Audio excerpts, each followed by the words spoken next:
ओम नमः सिद्धिभ्यः। नमो हरिहन्ताणं। नमो सिद्धाणं।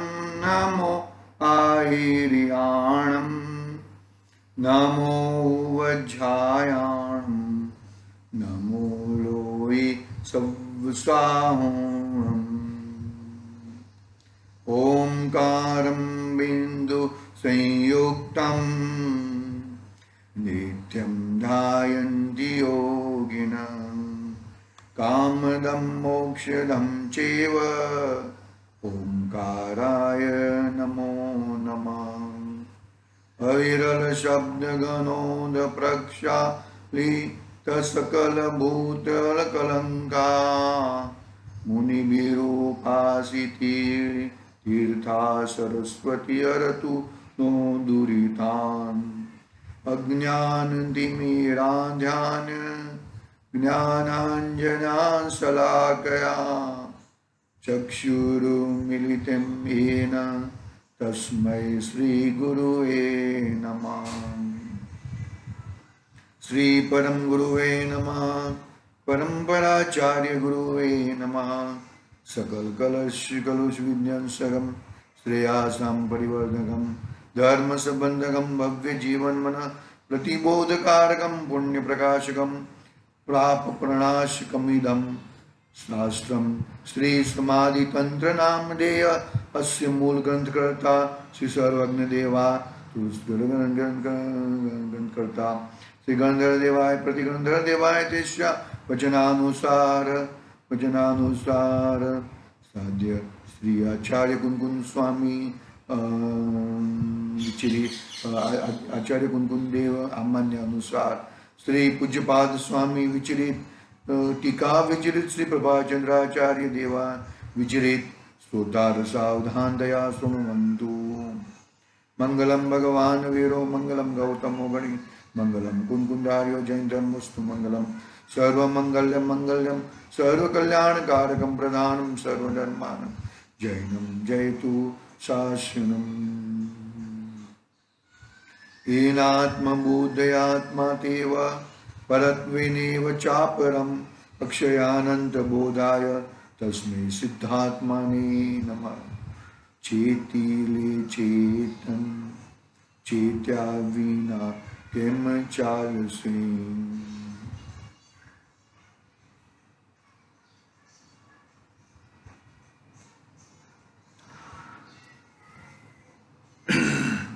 समाधि तंत्र समाधि शतक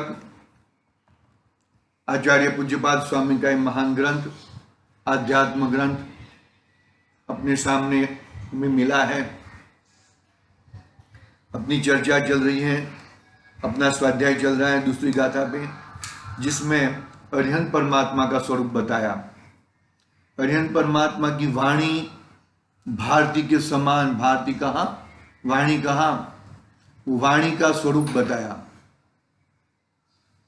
वो वाणी कैसी है? निरक्षरी है और वो वाणी अपने कर्ण के पास आते ही वो अक्षरमय होती है और अपने जो समाधान है वो समाधान हो जाता है। अपना जो भी संशय है उसका समाधान हो जाता है। कोई भी जीव समाधान के बिगड़ जा सकता नहीं है। इसके लिए एक प्रश्न ये खड़ा किया कि यदि हम किधर भी स्वाध्याय में जाते हैं, कोई भी किसी के पास कोई विद्वान का स्वाध्याय में जाते हैं तो कोई भी संशय लेके मत जाना, प्रश्न करके उसका समाधान करके जाना। यदि वो पंडित को, यदि वो विद्वान को, यदि उसके बारे में यदि कुछ मालूम नहीं है तो वो कहीं ना कहीं शोध के संभाल के, यानी कि किसी को पूछ के भी वो आपका समाधान क्लियर करेगा। हाँ, विषयगत होना चाहिए और जैनामन्य के अनुसार होना चाहिए, बस इतना होना चाहिए भाई। ऐसा नहीं कोई भी कुछ भी ऐसा प्रश्न खड़ा कर दिया, कोई है तो भाई शेयर बाजार में कैसे प्रॉफिट किया जाए, ऐसे कोई प्रश्न लेके आएगा तो वो विद्वान नहीं बताएगा। संसार कैसे चलाया जाए, संसार में ऐसा है वैसा है, तो वो प्रश्न का सॉल्यूशन उनके पास नहीं रहता है। लेकिन तुम्हारे तत्व संबंधी कोई उल्टी मान्यता है, तत्व संबंधी कोई तुम्हारा और विचार है, कोई तत्व संबंधी कोई और प्रश्न है, तो वो जरूर तुम्हें करना चाहिए। कोई तत्व संबंधी कोई भी संशय लेके घर पे जाना नहीं चाहिए। ऐसी भगवान की वाणी, मतलब किसी सभी का समाधान हो जाता है। हम देवशास्त्र गुरु की पूजा पढ़ते हैं ना, जयमाला में पढ़ता है कि कैसे, देखो कैसी बाबा, जिनकी धुनी है ओंकार रूप, निरक्षरमय महिमा अनूप, 10 अष्ट महाभाषा समेत लघु भाषा, 7 शतक सुचित। क्या कहें, बस निरक्षरीमय है, ओमकारमय है, ओम ही निकलता है भगवान की वाणी से, ओम। ऐसा उसके लिए होठ भी पड़ते नहीं है, ये जो जीवा है वो हिलती नहीं है। अरे विहार में जिनके पैर नहीं हिलते हो तो ये सब कैसे हिलेंगे? मतलब कहने का भाव, इतनी जबरदस्त भगवान की वाणी है, निरक्षरीमय है, ओमकारमय है, और 10 अष्ट महाभाषा यानी कि 10 यानी कि अष्ट यानी कि 18 महाभाषा, और लघु 7 शतक 700 लघु भाषाओं में कन्वर्ट हो जाती है। और वो सभी अपने अपने इतने, ये जो 10-18 महाभाषा, जब वो टाइम की 18 महाभाषा और 700 लघु भाषाएं कन्वर्ट हो जाती, सब अपने अपने अपने भाषा में समझ लेते हैं। तिर्यंच भी अपनी भाषा में समझ लेते हैं, देव भी अपनी भाषा में समझ लेते हैं, और मनुष्य भी अपनी भाषा में समझ लेते हैं, मुनिराज भी अपनी भाषा में समझ लेते हैं। बस ऐसी वाणी रहती है, ऐसे हमारे अरिहंत भगवान है, ओम ध्वनि के धारक। अभी वर्तमान में कौन है? वर्तमान में ओम ध्वनि के धारक भरत भूमि में तो कोई नहीं दिख रहे, भरत क्षेत्र में, अरावत क्षेत्र में कहीं नहीं दिख रहे। विदेह क्षेत्र में है भैया, विदेह क्षेत्र में अपने साक्षात समुद्र स्वामी है, और भी अरिहंत देव होंगे, और भी बहुत सारे अरिहंत देव होंगे।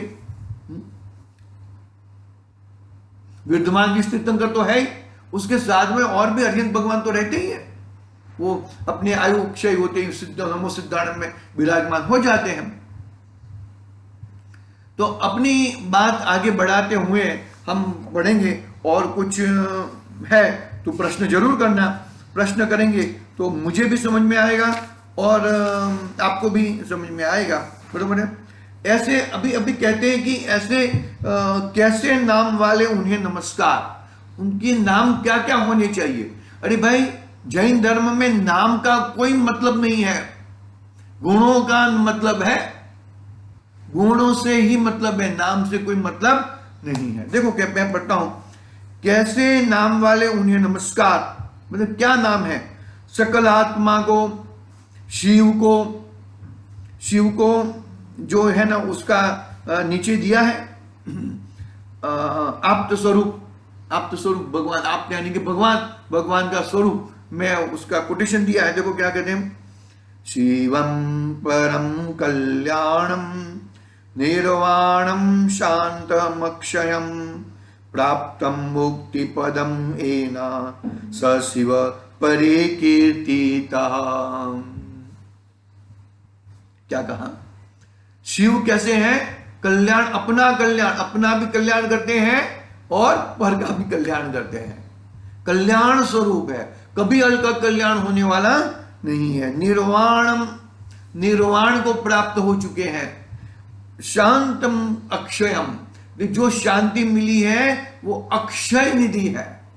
अक्षय मतलब शादी अनंत है, शादी अनंत काल तक रहने वाली है, कभी क्षय पाने वाली नहीं है। प्राप्तम मुक्ति पदम एना, जो अपना मुक्ति पद था, वही जो अपना मुक्त स्वभाव था, उसकी प्राप्ति हो चुकी है। हम भी मुक्त स्वभाव वाले हैं, लेकिन मुक्त स्वभाव पर्याय में प्रकट करना है। हम तो संयोग बुद्धि है, संयोगाधीन है हम, तो संयोगाधीन है, वो परलक्षी है, परलक्षी है यानी कि उससे ही मेरा कार्य होता है, मिथ्या दृष्टि है वो। संयोग है, लेकिन संयोग के सामने मैं, वो संयोग तो वियोग के साथ ही जन्म ले लेता है, तो संयोग मेरा कुछ नहीं है, मैं तो उससे तद्दन भिन्न हूं। हाँ, शिव प्राप्त मुक्ति पदम एन स शिव परिकीर्तित। शिव है, सिद्धालय में विराजमान है, ऐसे अरिहंत परमात्मा है हमारे। शिव अथवा अर्थात परम सुख, परम कल्याण और जो निर्वाण कहा जाता है, वह जिन्होंने प्राप्त किया है, ऐसे को घाता को यानी कि असी मसी कुशी द्वारा समसन मार्ग के उपदेशक होने के कारण जो सकल लोक के अभ्युधारक तारणहार है, उनको सुगत को श्रेष्ठ है। सुगत यानी कि जो अपने स्वभाव को पकड़े हैं, जिन्होंने अपना स्वरूप पकड़ा है, जिन्होंने अपना आत्मा को पकड़ा है, वो सुगत है। आई बस समझ में? कोई वॉलीबॉल का शौकीन है, बरोबर है, वॉलीबॉल का गेम खेलता है, वॉलीबॉल, तो वो वॉलीबॉल प्लेयर के साथ इष्टमिष्टपना बात करेगा, वो क्रिकेट के साथ उसको कोई निस्बत नहीं है। ऐसे ही स्टडी वाला है तो इंजीनियर है, तो इंजीनियर के डॉक्टर के साथ हाय हेलो हो जाएगा, लेकिन बाकी और कोई बात नहीं हो पाएगी, बरोबर है। और समझना बात को, वो मतलब और किसके साथ मिलजुल, उसके साथ सुगत नहीं है, दूसरे के साथ उसका, जिसने अपना स्वरूप को देखा है, जिसने अपनी वस्तु को पहचानी है, वो सुगत है, वही श्रेष्ठ है, वही भगवान का स्वरूप को अच्छी तरह से समझ सकता है। एक समझ में, एक जरा गंदा उदाहरण देता हूं मैं। कहते हैं ना, ये लेडीज लोग कहते हैं ना कि जो बेजीवी प्रेगनेंसी होती है ना, तो वो कि उसका दुख तो हम ही सहन कर सकते हैं, तुमको पुरुषों को क्या मालूम। तो लेडीज की बात समझ सकता है, लेडीज पुरुष की बात समझ सकता नहीं है। वो एक उदाहरण याद आ गया तो कह दिया। मतलब क्या है कि सुगत यानी कि जो मोक्ष मार्ग में लगे हैं, जो संयम के मार्ग में लगे हैं, जिसने अपना आत्मा का स्वरूप के मार्ग में, अपना आत्मा कल्याण के मार्ग में लगे हैं, वही सच्ची तरीके से अरिहंत भगवान को समझ सकते हैं।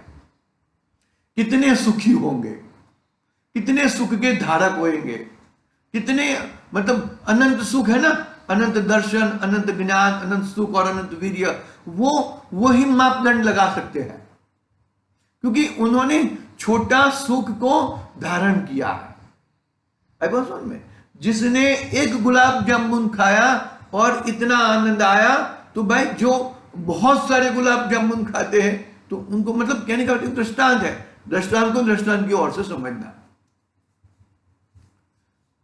मुझे मानो कि मुझे एक गुण सम्यक, मानो कि सम्यक दर्शन के साथ में सम्यक ज्ञान, सम्यक चारित्र आता है, लेकिन वो उत्तरोत्तर क्रमशः आता है। सम्यक दर्शन एक साथ में हो जाता है, वो श्रद्धा है ना, श्रद्धा गुण का परिणमन अखंड रहता है, वो पार्ट में कभी नहीं होता है। लेकिन ज्ञान है और चारित्र है, वो उत्तरोत्तर ज्ञान गुण कब पूरा होएगा कि जब चारित्र गुण पूरा होएगा तब ज्ञान गुण पूरा होएगा। ज्ञान गुण 13वें गुण स्थान में पूरा होएगा और चारित्र गुण पूरा 12वें गुण स्थान के अंत समय में चारित्र गुण विचराटता प्रकट हो जाएगी। समझ में? तो मतलब कहने के बाद ये जो सुगत है, उसने थोड़ा थोड़ा आंशिक रूप से सुख को चखा है, तो वही जीव पूर्ण सुख को देख सकता है। गुरुदेव के माध्यम से लेना था। देखते हैं हम, ये पैराग्राफ मैं पढ़ लेता हूं।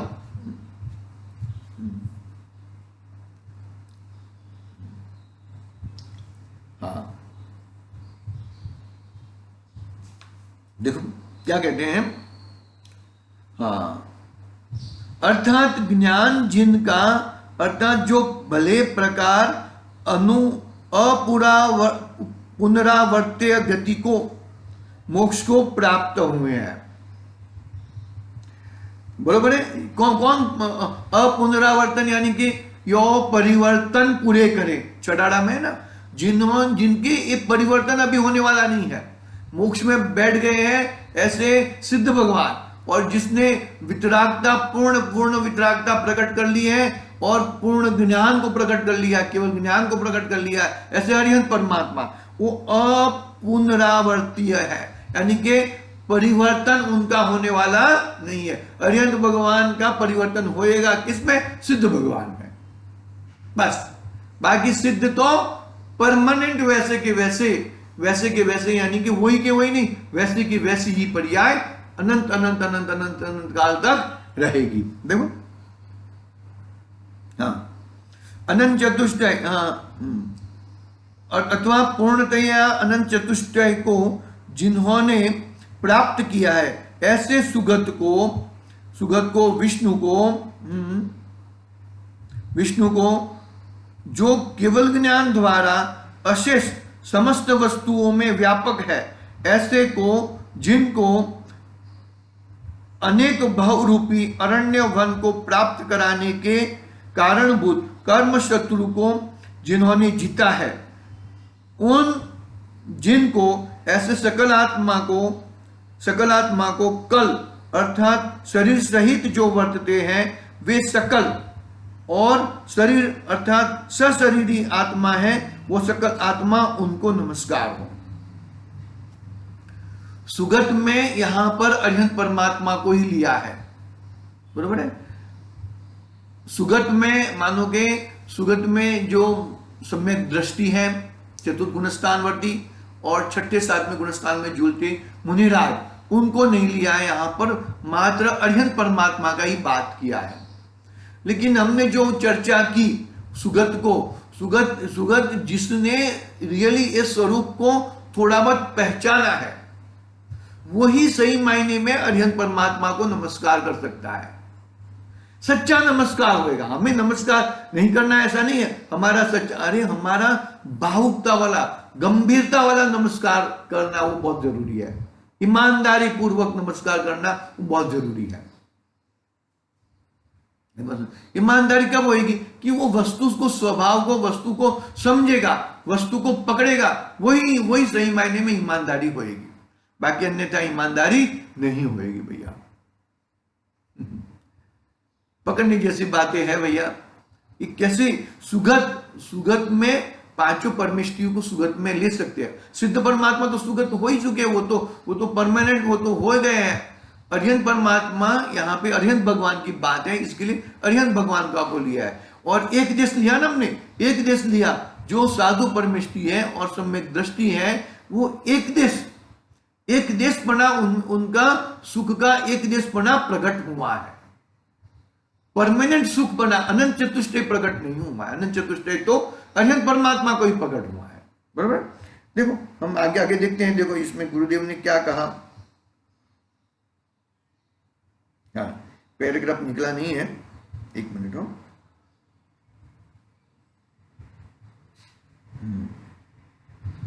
हाँ, आ गया।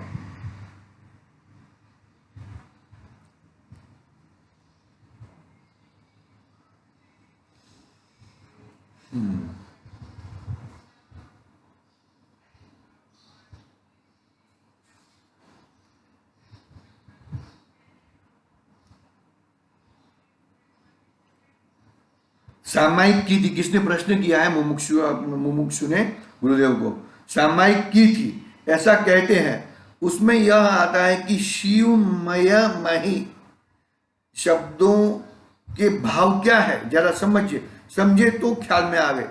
ऐसा पहाड़ा बोले जाए, ऐसे बोले जाता है, उसका भाव भाषण नहीं है तब तक उसको कुछ मालूम नहीं है। शिवमय यानी कि शिव को नमस्कार। कौन से शिव को? त्रिशूलधारी नहीं, जिसने कर्म कलंक को काट डाला है, चारित्रपणा पूर्ण प्रकट हो चुका है, वितरागता आ चुकी है, वो शिवमय है, वो शिव है। वो नाम कोई भी रहने दो, लेकिन एक गुण होने चाहिए। देखो, शिव को नमस्कार, ऐसे शिव को, इस अरिहंत पद को शिव पद कहने में आता है। अरिहंत पद को क्योंकि इस सुख को निर्वाण कहा जाता है जो उन्होंने प्राप्त किया, पूर्ण आनंद और पूर्ण मुक्ति जिन्होंने प्राप्त की है। अरिहंत के निर्वाण केवल ज्ञान की प्राप्त की है। अरिहंत भगवान ने केवल ज्ञान की प्राप्त की है। केवल ज्ञान कब प्रकट होता है? सर्वज्ञता कब आती है? पहले वितरागता प्रकट होती है, यानी कि चारित्र गुण पूर्ण होता है, फिर ज्ञान गुण पूर्ण होता है। चारित्र गुण पूर्ण होने से पहले यदि ज्ञान गुण पूर्ण हो जाए तो दुख का संभव हो सकता है। बस में दुख का संभव हो सकता है।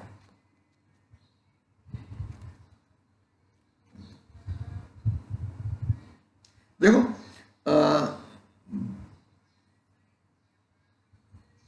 केवल ज्ञान प्राप्त किया है ना, मोक्ष ही प्राप्त किया है, भाव मोक्ष प्राप्त किया है।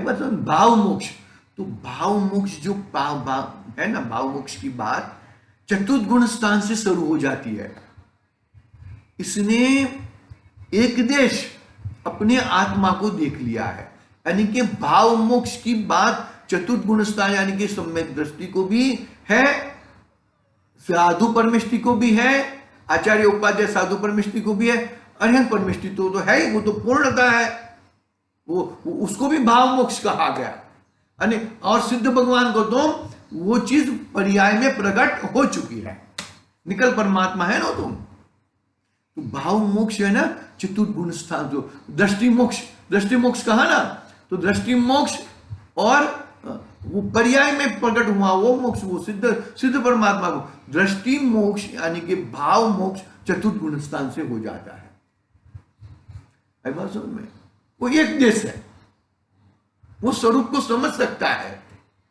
समझे? बहुत सारे उदाहरण दे दिए, उसके बारे में और आगे बात देखते हैं। देखो आगे,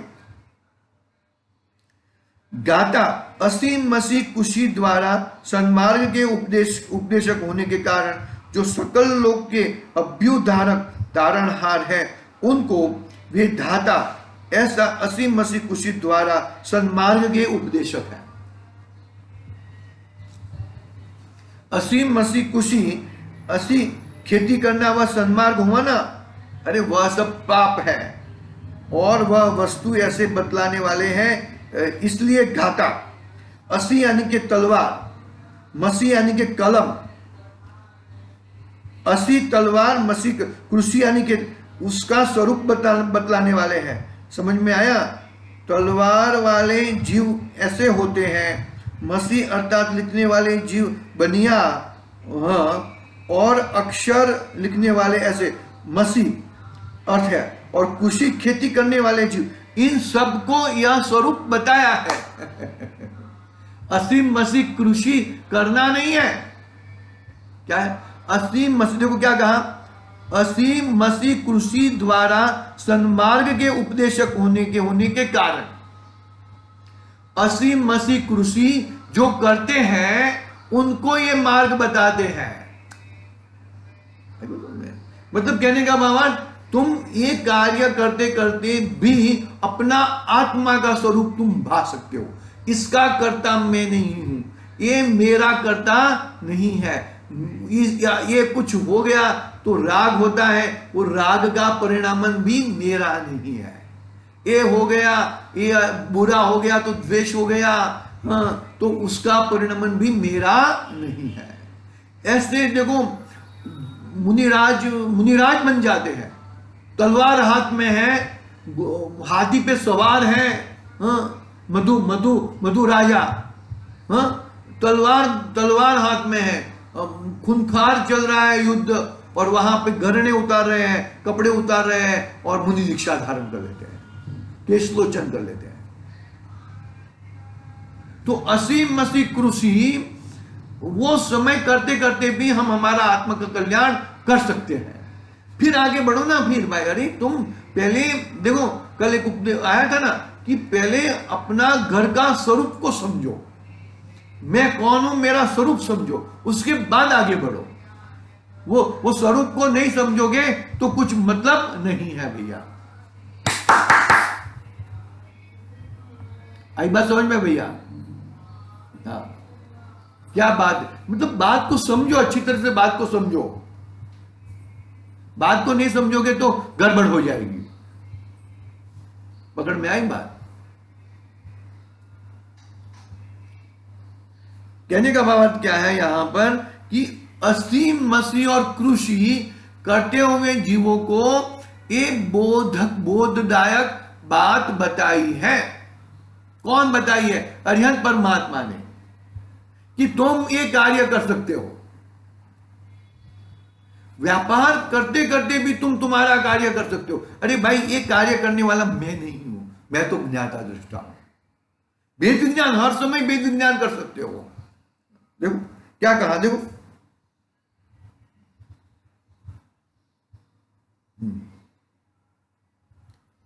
हाँ, देखो कृषि यानी कि असीम मसीह कृषि, कृषि का मतलब खेती करने वाले जीव ऐसे होते हैं, उसका स्वरूप बतलाते हैं, इसलिए उन्हें घाता कहा जाता है।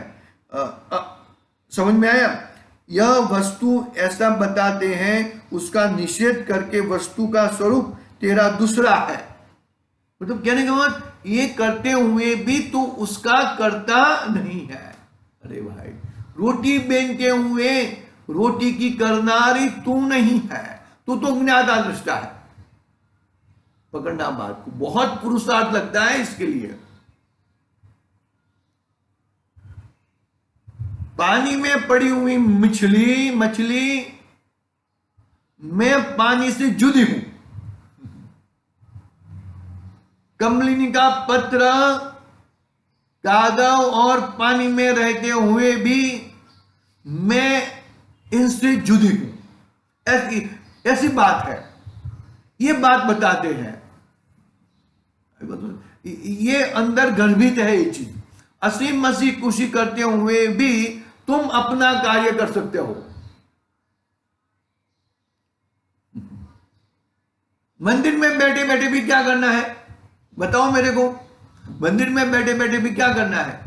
असी यानी के हथियार, मसीह यानी के कलम, और कृषि यानी के खेती। बरोबर है? तीन बताए ना। तो ये जो करते, मंदिर में बैठे बैठे भी हमें वेद ज्ञान करना है। अरे भगवान, आप परिपूर्ण हो और मुझे परिपूर्ण मेरा स्वभाव है, मुझे मेरा स्वभाव, आप जिसको देख रहे हो उसको मुझे देखना है। वेद ज्ञान हुआ कि नहीं हुआ? बात को पकड़ना भैया। क्या आचार्य देव क्या कहना चाहते हैं, प्रभाकर देव क्या करना चाहते हैं? टीका तो किसकी है? यहां टीका ही चल रही है ना। समझ में पकड़ना बात को। असीम मसीह कृषि करने का उपदेश नहीं है। असीम मसीह कृषि करते हुए जीवों को एक कार्य कर सकते हैं। क्या करना है? वेद ज्ञान करना है भैया। राग द्वेष हट जाएगा, अरे परिपूर्णता आ जाएगी, वितरागता आ जाएगा, मुनि दीक्षा हो जाएगी। बात समझ में भैया? मतलब असली गाता मतलब है ना, ऋषभदेव भगवान ने असीम मसीह कृषि का और असीम मसीह कृषि और वाणिज्य, ऐसे सात बातें कुछ बताई थी। असीम मसीह कृषि आदि समझ लो, तो वो बताई थी। मतलब ये करते करते भी तुम अपना कल्याण कर सकते हो, कुछ प्रॉब्लम नहीं है। में कैसे होएगा? अरे भाई देखो, तुम्हारा जीवन जलाने के लिए, जीवन निवार के लिए एकदम तुम सीधे देखो, इष्टोपदेश का ग्रंथ की रचना आचार्य देव ने पहले की, पूरा स्वरूप बता दिया। जीव जुदा पुद्गल जुदा अंतिम गाथा थी, समझ लो। 50 नंबर की, 51 नंबर की गाथा और एक है, बता दिया। और फिर अभी असीम मसीह कृषि करते करते तुम जीव जुदा पुद्गल जुदा का वेद विज्ञान निरंतर कर सकते हो। पकड़ में आई बात? पकड़ना बात को भैया, ये तुम कार्य कर सकते हो। कैसे कर सकते हो? अरे भाई, इसका कर्ता मैं नहीं हूं, ये मेरे से परद्रव्य है, मेरा ये कर्ता नहीं है, मैं उसका कर्ता नहीं हूं। तो ही आगे बढ़ेंगे ना भैया, तो ही आगे बढ़ेंगे। देखो, तीरने का रास्ता बताया, इसके लिए तारणहार है, अभ्युद्धारक तारणहार है। नहीं बस सुन, ये कार्य करते करते भी तुम अपना कल्याण कर सकते हो, तुम मुक्त स्वभावी हो। कल दिया था ना उदाहरण, वो ऊंट तो बंधा हुआ ही नहीं था, मुक्त ही था, लेकिन अपने को मान रहा था कि मैं बंधा हुआ हूं। ऐसे ही हमने बांध लिया है कि मैं घर चलाता हूं, मैं नौकरी करता हूं, मैं वो करता हूं, मैं वो करता हूं, वो सब मान लिया है। अरे करो, कोई प्रॉब्लम नहीं है, करो, पहले करो, करो और वेद विज्ञान करो साथ में। दुनिया के सारे कार्य करो, लेकिन सारे कार्य करते करते वेद विज्ञान करो। भाई कड़क बात है ये जो बात है ना, वो कड़क है एकदम। आगे देखेंगे गुरुदेव का, आज समय हो गया है, अभी लेंगे कैसा भी करके 30 मिनट तक का लेंगे, तो ही थोड़ा विषय बैठता है, बाकी बैठता भी नहीं है विषय, विषय पकड़ में ही नहीं आता है। आगे भी गुरुदेव का उसका है, तो उसका देखेंगे कल। कहने का भावार्थ, हम एकदम छोड़ देंगे ना तो तुम्हारा आत्मा समझ में नहीं आएगा। पहले भैया, पहले तुम्हें तुम्हारी वस्तु को पकड़ना पड़ेगा कि तुम कौन सी वस्तु हो। आएगा बहिरात्मापना छोड़ना है ना, बहिरात्मापना ऐसे बात करेंगे वो टाइम पे, अभी अभी बस वो अगली गाथा है, आने वाला ही है, बहिरात्मा, अंतरात्मा और परमात्मा। तो ये अभी ये परमात्मा का डायरेक्ट डोज मिल रहा है तुमको स्टार्टिंग में। कौन सा डोज?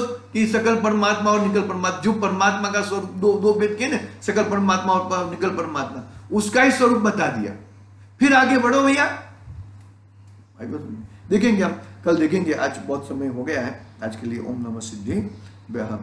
निज निधि निज में